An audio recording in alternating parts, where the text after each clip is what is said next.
नमस्कार, मैं हरीश यादव देविका क्लासेस के ऑफिशियल यूट्यूब चैनल पर आपका स्वागत करता हूं। हम पढ़ रहे थे आधुनिक भारत और आधुनिक भारत में हम पढ़ रहे हैं यूरोपीय कंपनियों का आगमन। यूरोपीय कंपनियों के आगमन में हमने पढ़ लिए हैं पुर्तगाली। पुर्तगालियों के बाद में आए थे डच। डचों के बाद में आए थे अंग्रेज। अंग्रेजों के बाद में आए थे डेनिश। डेनिशों के बाद में आए थे फ्रांसीसी और फिर आए थे स्वीडिश। यानी कि पुर्तगाली आए थे पुर्तगाल से, डच आए थे हॉलैंड यानी नीदरलैंड से, अंग्रेज आए थे इंग्लैंड से, डेनिश आए थे डेनमार्क से, फ्रांसीसी आए थे फ्रांस से। अब हमें एग्ज़ाम के पॉइंट ऑफ व्यू से ये पुर्तगाली बहुत इंपॉर्टेंट हैं, एग्ज़ाम के पॉइंट ऑफ व्यू से ये अंग्रेज बहुत इंपॉर्टेंट हैं, एग्ज़ाम के पॉइंट ऑफ व्यू से ये फ्रांसीसी बहुत इंपॉर्टेंट हैं।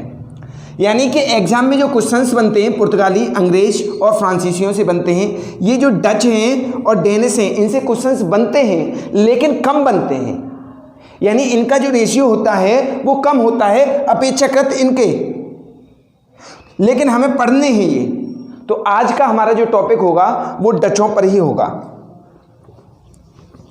यानी डचों को हम केंद्र बिंदु मान करके अध्ययन करेंगे और मेरे साथ आप 10 मिनट, अगले 10 मिनट डचों पर ही गुजारने वाले हैं। अब डचों को हम कितने भागों में पढ़ते हैं? आज की ही वीडियो में पहला पढ़ेंगे कि उनकी यूरोप में क्या स्थिति थी, उनकी यूरोप में क्या स्थिति थी उस जमाने में, यानी दक्षिण एशिया में वो आए थे। तो दक्षिण एशिया में आगमन पढ़ेंगे उनका। इसके बाद में भारत में व्यापार पढ़ेंगे और इसके बाद में नेक्स्ट पढ़ेंगे हम यहां पर डचों का पतन, यानी कि भारत से जो डचों का पतन हुआ था उसके बारे में पढ़ेंगे। अब पहला पार्ट पढ़ते हैं इसका कि डचों का यूरोप में स्थिति उस समय कैसी थी। यानी कि मैंने आपको बताया था कि सबसे पहले पुर्तगाली निवासी जो था कौन, वास्को डी गामा भारत आया था पुर्तगाल से केप ऑफ गुड होप होते हुए। ठीक उसी प्रकार से जब वो आया था तो यहाँ से वापस माल लेकर के गया, यानी सामान लेकर के गया, और सामान ले जाने के क्रम में ये पुर्तगाल है यूरोप में, और पुर्तगाल से क्या यहाँ से अब क्या करते हैं डचवासी सामान इस वाले देश से, यानी डचवासी नहीं हॉलैंड वासी सामान इस देश से अपने देश ले जा करके यूरोप के बाकी के देशों में वितरण करते हैं और इससे अधिक मुनाफा कमाते हैं। यानी ऐसा समझिए कि एक छोटा व्यापारी, ये बड़ा व्यापारी है और ये छोटा व्यापारी इस पे से बड़े व्यापारी से सामान ले जाने के बाद में अन्य ग्राहकों को सामान का वितरण करें।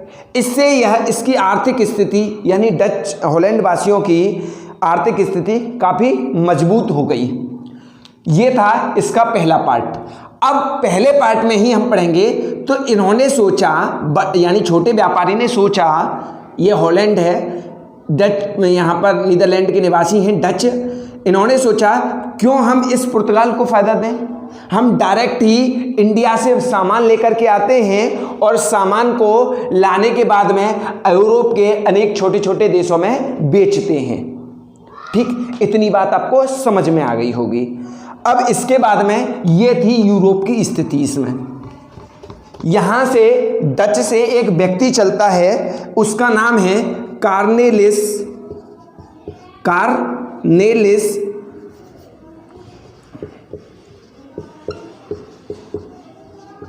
दी हाउटमैन। ये चलता है 1596 ईस्वी में, ये चलता है 1596 ईस्वी में और 1596 ईस्वी में ये पहुंच जाता है कहाँ पर, इंडोनेशिया। और इंडोनेशिया भारत के दक्षिण पूर्व में है ये इंडोनेशिया। अब यहाँ पर भारत का एक मानचित्र बनाते हैं दक्षिण भारत का, ये भारत का दक्षिणी हिस्सा है और इंडोनेशिया यहाँ पर है भारत के दक्षिण पूर्व में। देखिए ये दक्षिण और पूर्व में, दक्षिण पूर्व में आपको यहाँ पर छोटे छोटे द्वीप दिखाई देंगे, यानी सबसे ज़्यादा द्वीप समूहों वाले यदि देश की बात करें तो वो इंडोनेशिया है। तो इंडोनेशिया के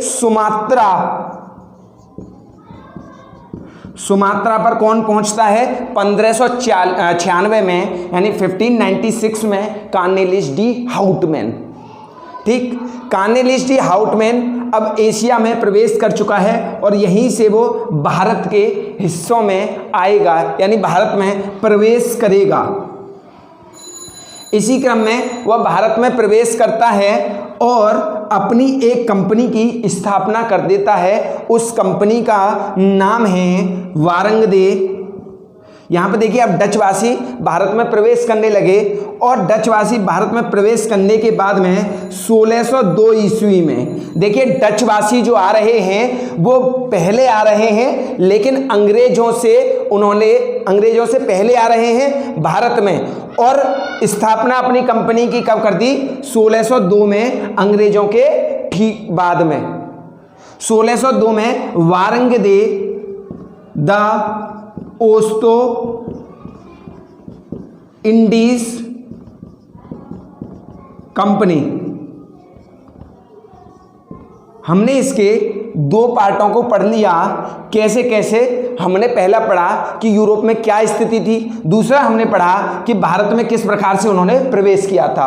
अब भारत में 1602 में वारंगदे ओस्टो इंडीज कंपनी की स्थापना कर दी उन्होंने। फिर 1605 में अपनी पहली फैक्ट्री उन्होंने मसूलीपट्टनम में खोली। कहाँ खोली, मसूलीपट्टनम में खोली।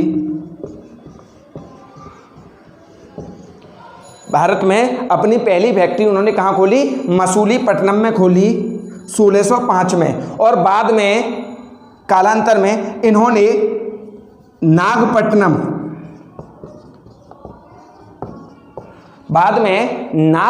में अपनी इस फैक्ट्री का मुख्यालय बना दिया, नागपट्टनम में। अच्छा, ये जो डचवासी थे वो इसी साइड में ज़्यादा रहे थे, इस वाले क्षेत्र में ही ज़्यादा रहे थे। कौन से वाले क्षेत्र में, इस वाले क्षेत्र में, यानी पूरब वाले क्षेत्र में ज़्यादा रहे थे। और पूरब वाले क्षेत्र में ज़्यादा रहने के कारण, अच्छा क्यों रहे थे, इसके पीछे का भी कारण था। दो कारण थे इसके पीछे के।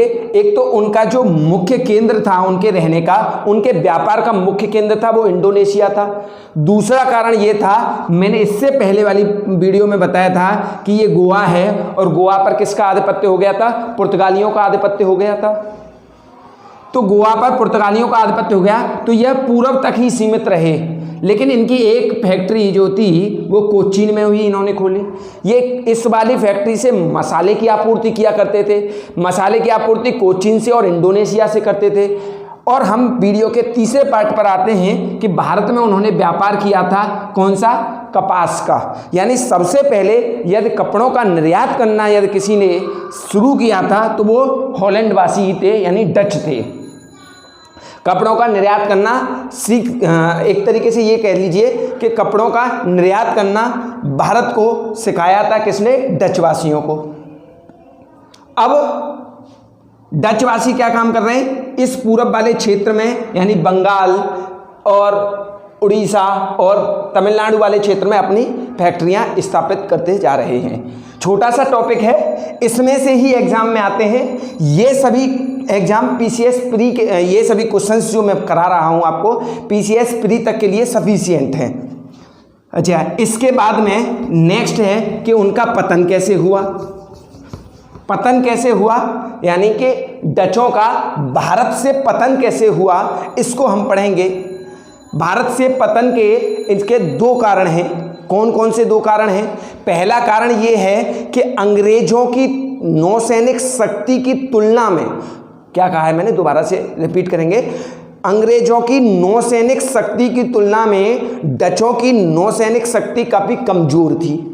यानी ये नौसैनिक यानी सेना वाली समुद्र वाली सेना जो होती है उसकी तुलना में डचों की नौसैनिक शक्ति काफ़ी कमज़ोर थी। दूसरा कारण ये था कि अंग्रेज़ों की जो कंपनी थी वो प्राइवेट थी, लेकिन डचों की जो कंपनी थी वो सरकारी थी। इस चीज़ को समझिए कि डचों की जो कंपनी थी वो सीधे सीधे नियंत्रित थी डच की सरकार, यानी जो हॉलैंड की सरकार थी उस समय पर, यानी हॉलैंड की सरकार इनका नियंत्रण करती थी।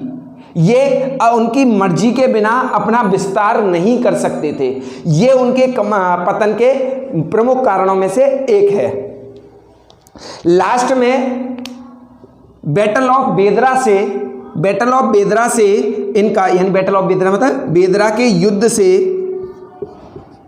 हमेशा के लिए यह चले जाते हैं। ये कब होता है बैटल ऑफ बेदरा? ये होता है 1759 में।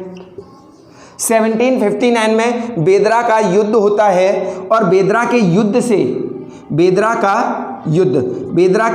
से यह हमेशा के लिए भारत को छोड़ जाते हैं। और भारत को छोड़ने के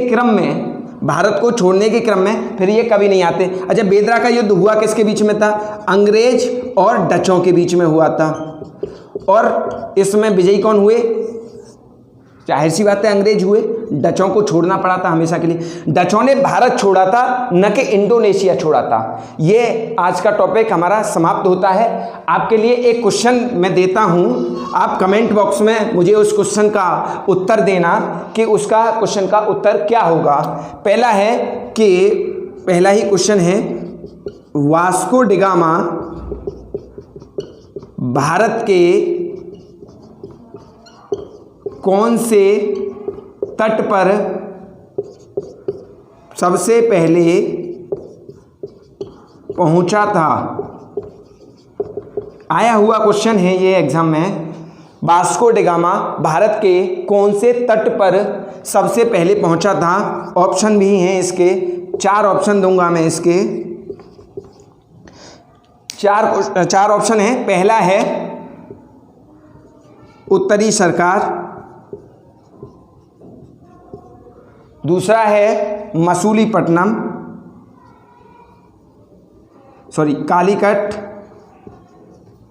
कालीकट नहीं, इसमें लेते हैं हम मालाबार तट।